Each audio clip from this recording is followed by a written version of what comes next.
성공을 부르는 7가지 영적 법칙. 디펙 초프라 지음, 김병채 옮김. 출판 슈리 크리슈나 다사슈람. 낭독 I am 나는 명상. 순수 잠재력의 법칙. 성공을 부르는 첫 번째 영적 법칙은 순수 잠재력의 법칙입니다. 이 법칙은 우리가 본질적인 상태에서는 순수의식이라는 사실에 바탕을 두고 있습니다. 순수의식은 곧 순수 잠재력입니다.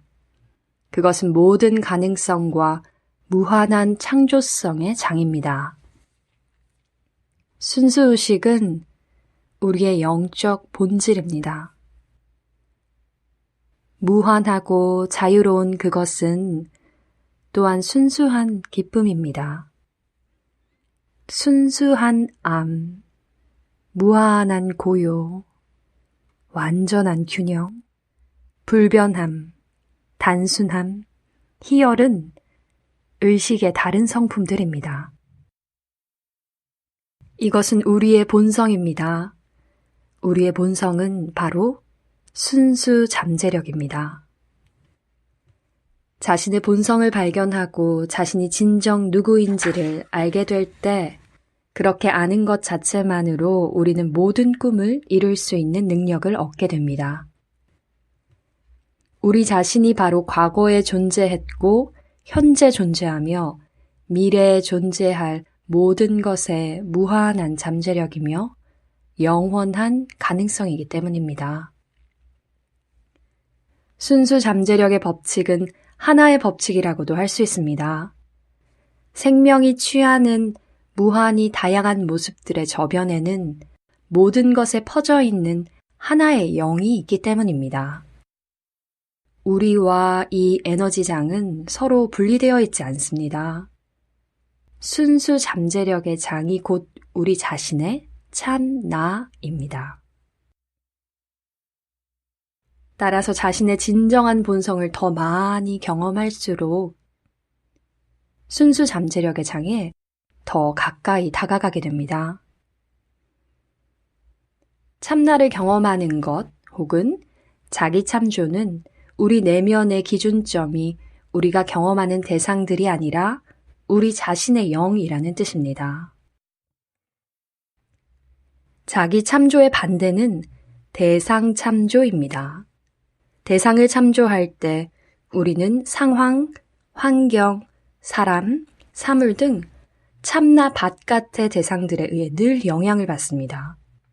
그리고 끊임없이 다른 사람들에게 인정받으려고 하며 언제나 그들의 반응을 기대하면서 생각하고 행동합니다. 따라서 대상 참조의 바탕에는 두려움이 깔려 있습니다. 대상을 참조할 때 우리는 외부 세계를 통제하고 외적인 힘을 가지려는 강력한 욕구를 느낍니다. 인정받으려는 욕구, 외부 세계를 통제하려는 욕구, 외적인 힘을 가지려는 욕구는 두려움에서 비롯된 욕구들입니다. 이런 종류의 힘은 순수 잠재력의 힘도 아니고 참나의 힘도 아니며 진정한 힘도 아닙니다. 우리가 참나의 힘을 경험할 때는 두려움이 없고 통제하려는 욕망이 없으며 인정을 받거나 외적인 힘을 가지려는 노력도 없습니다. 대상을 참조할 때 우리 내면의 기준점은 우리의 에고입니다. 하지만 에고는 진정한 우리 자신이 아닙니다. 에고는 우리의 자아 이미지이며 우리가 쓰고 있는 사회적인 가면이며 우리가 연기하고 있는 배역에 불과합니다. 이 사회적인 가면은 다른 사람들의 인정을 먹고 자랍니다. 그것은 통제하기를 원하며 힘에 의해 유지됩니다. 사회적인 가면은 두려움 속에서 살기 때문입니다. 우리의 영이자 영혼인 진정한 참 나는 이런 것들로부터 완전히 자유롭습니다. 우리의 참나는 어떠한 비판에도 영향받지 않으며 어떠한 도전도 두려워하지 않으며 어느 누구에 비해 열등하다고 느끼지도 않습니다. 하지만 동시에 겸손하며 어느 누구에 비해 우월하다고도 느끼지 않습니다.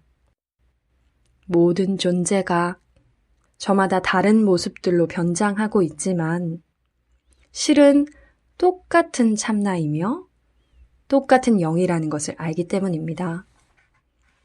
대상 참조와 자기 참조에는 근본적인 차이가 있습니다. 자기를 참조할 때 우리는 자신의 진정한 존재를 경험합니다. 그 존재는 어떠한 도전도 두려워하지 않으며 모든 사람을 존중하고 어느 누구에 비해 열등하다고 느끼지 않습니다. 따라서 참나의 힘은 진정한 힘입니다. 하지만 대상 참조의 바탕을 둔 힘은 거짓된 힘입니다. 그것은 에고의 기반을 둔 힘이기 때문에 기준이 되는 대상이 있는 동안에만 지속됩니다. 예를 들어 당신이 대통령이나 사장이라는 직함을 가지고 있거나 굉장히 많은 돈을 소유하고 있다면 당신이 누르는 그 힘은 그 직함이나 돈에 속합니다.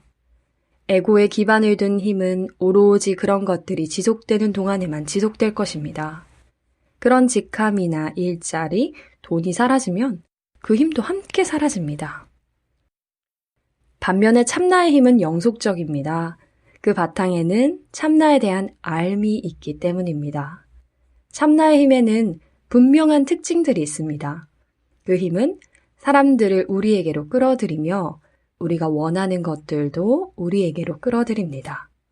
우리가 원하는 것을 이루도록 돕기 위해 사람들과 상황들, 환경까지 자석처럼 끌어들이는 것입니다. 이를 자연의 법칙이 돕는다고 할 수도 있습니다.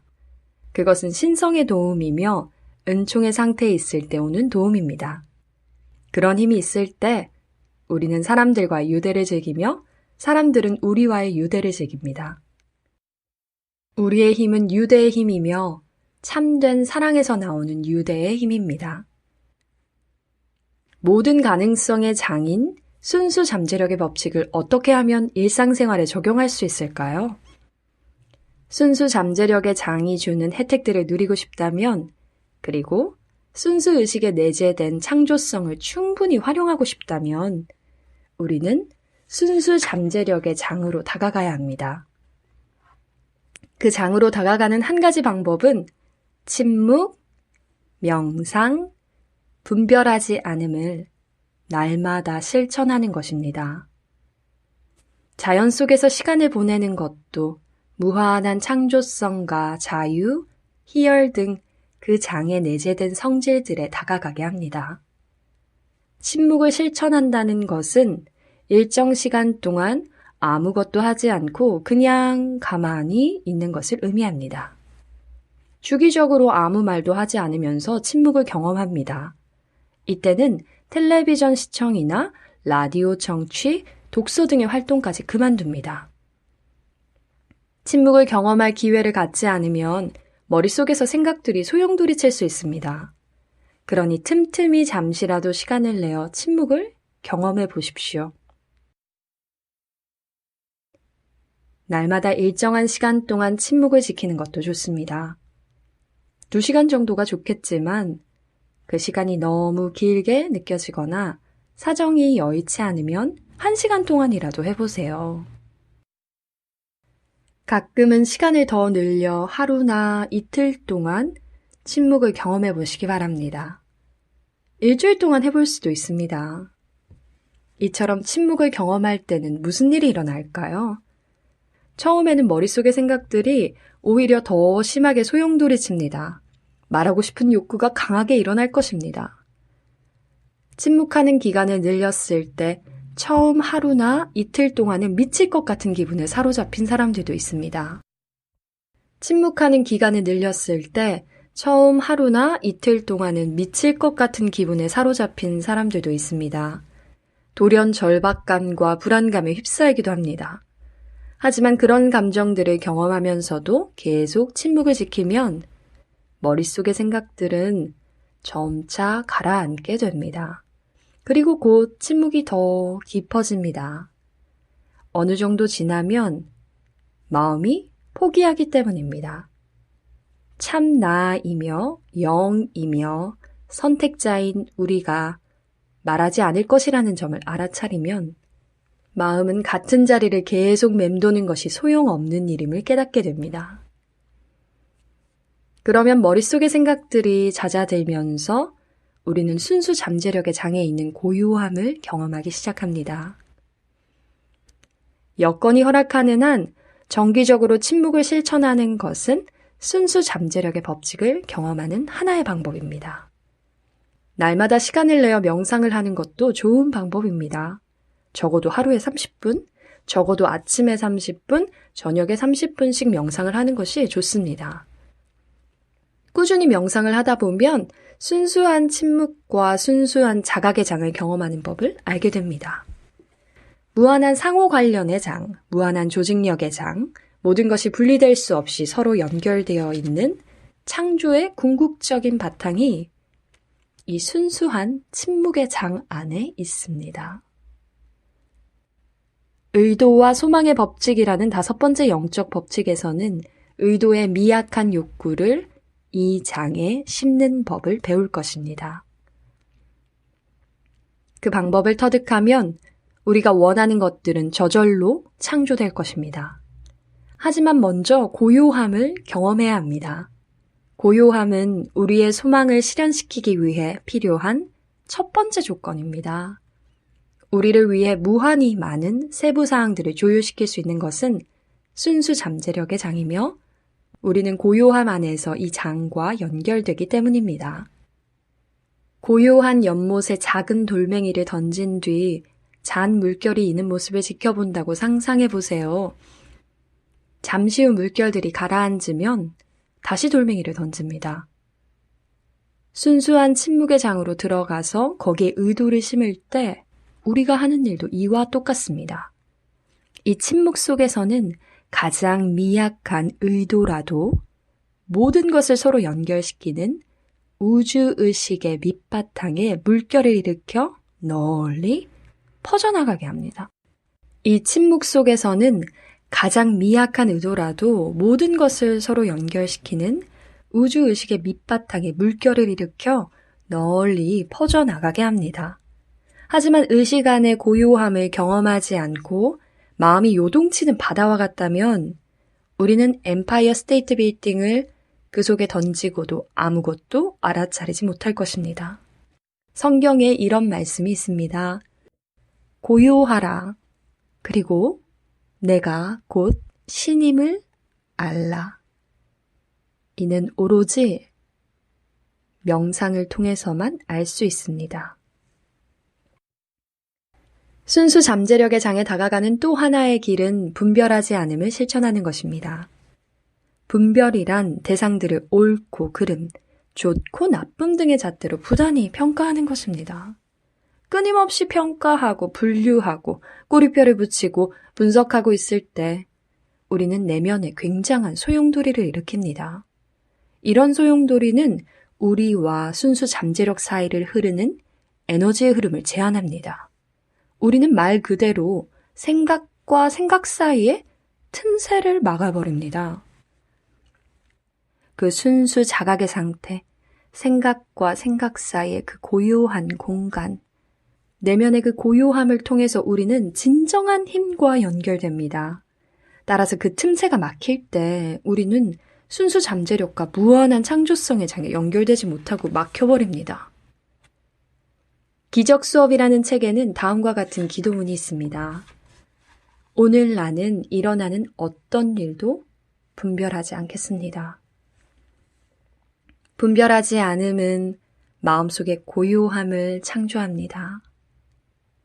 그러니 이런 기도로 하루를 시작하는 것은 좋은 일입니다. 자신이 분별하고 있음을 알아차릴 때마다 이 기도문을 떠올려 보십시오. 하루 종일 이렇게 하기가 어렵게 느껴지면 이렇게 말해보세요. 앞으로 2시간 동안 어떤 것도 분별하지 않겠다. 또는 앞으로 1시간 동안 분별하지 않겠다. 그러면서 분별하지 않는 시간을 점점 늘려갑니다. 침묵과 명상, 분별하지 않음을 통해서 우리는 첫 번째 법칙인 순수 잠재력의 법칙에 다가가게 됩니다. 다음에는 네 번째 요소를 더하여 실천할 수 있는데 그것은 자연과 직접 교감하는 시간을 정기적으로 갖는 것입니다. 자연 속에서 지내다 보면 생명의 모든 요소와 힘들이 상호작용하는 것을 느낄 수 있고 자신이 모든 생명과 하나임을 느끼게 될 것입니다. 시냇물이든 숲이든 산이든 호수든 바닷가든 상관없이 자연의 지성과 연결되면 순수 잠재력의 장에 다가가는 데 도움이 됩니다. 자기 존재의 가장 깊은 본성과 접촉하는 법을 배워야 합니다. 이 진정한 본성은 에고의 너머에 있습니다. 그것은 두려움이 없고 자유로우며 어떤 비판에도 영향받지 않으며 어떤 도전도 두려워하지 않습니다. 그것은 어느 누구보다 열등하지 않고 어느 누구보다 우월하지도 않으며 마법과 신비와 희열로 가득 차 있습니다. 자신의 진정한 본성에 다가가다 보면 관계라는 거울을 간파하는 통찰력을 얻게 됩니다. 모든 관계는 우리가 자기 자신과 맺는 관계의 반영이기 때문입니다. 예를 들어 돈이나 성공 또는 어떤 것에 대해 죄의식이나 두려움, 불안감을 느낀다면 이런 감정들은 우리 성격의 기본적인 측면들인 죄의식과 두려움, 불안감을 반영하고 있습니다. 아무리 많은 돈이나 아무리 큰 성공이라도 존재의 이 기본적인 문제는 해결하지 못할 것입니다.